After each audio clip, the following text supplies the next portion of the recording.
Welcome to MMO Grinder Sidequest, where I take a look at early open or closed betas, subscription trials, and simpler titles, giving you a quick first impression. Today I'll be looking at Revelation Online, the highly anticipated, for some reason, fantasy world MMO, popular in China and being published in the North American market by My.com. Revelation is currently in a very early and very rough closed beta. The game is a graphical marvel with plenty of hiccups. It's an overall Asian fantasy aesthetic that I could take or leave at this point. While there are some simply gorgeous vistas to behold, the character designs can look outright unsettling with their massive shiny eyes. You think my character in Blade and Soul looked like too much, you ain't seen nothing. This game is prime Doki Desu-chan material. The game also seems to suffer from a memory leak issue, with frame rates tanking the longer you play, and some generally odd graphic issues. I hope this water really isn't supposed to look like that.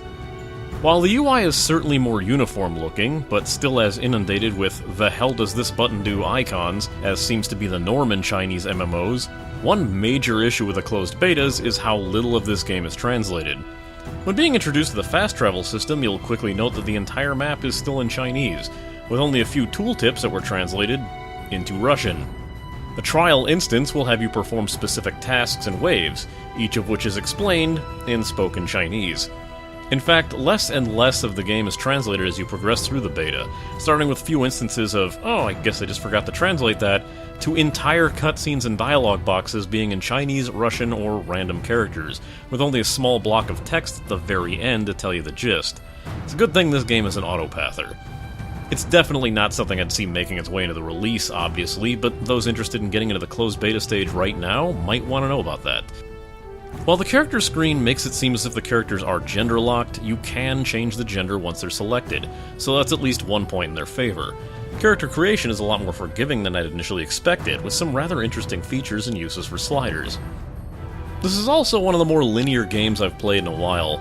If you're keeping along the story path, you'll likely notice that it rarely seems to grant you any sort of quest hub area with tons of things to do, as many quests end up leading you around these areas with little reason for exploration that I could see.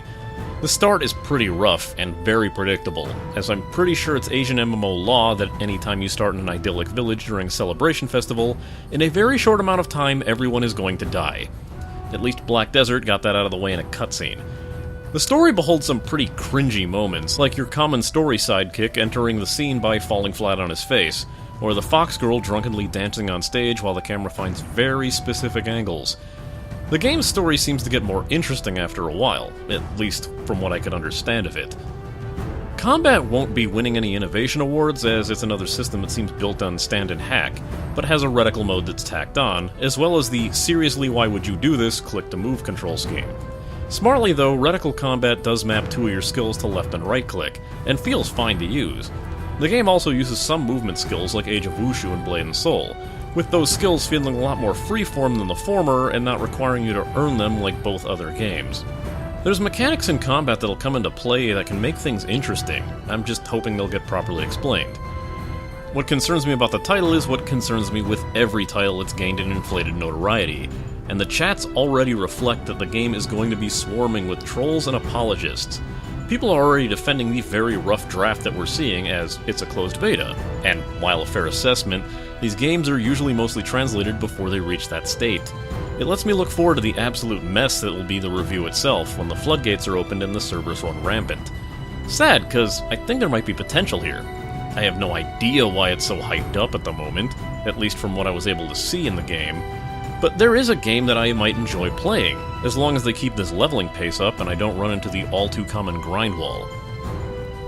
If it seems like I was kinda light on things to talk about, it's because while I was fairly light on all the things that I was able to find within the game, I also lost all the notes I took down during my playthrough.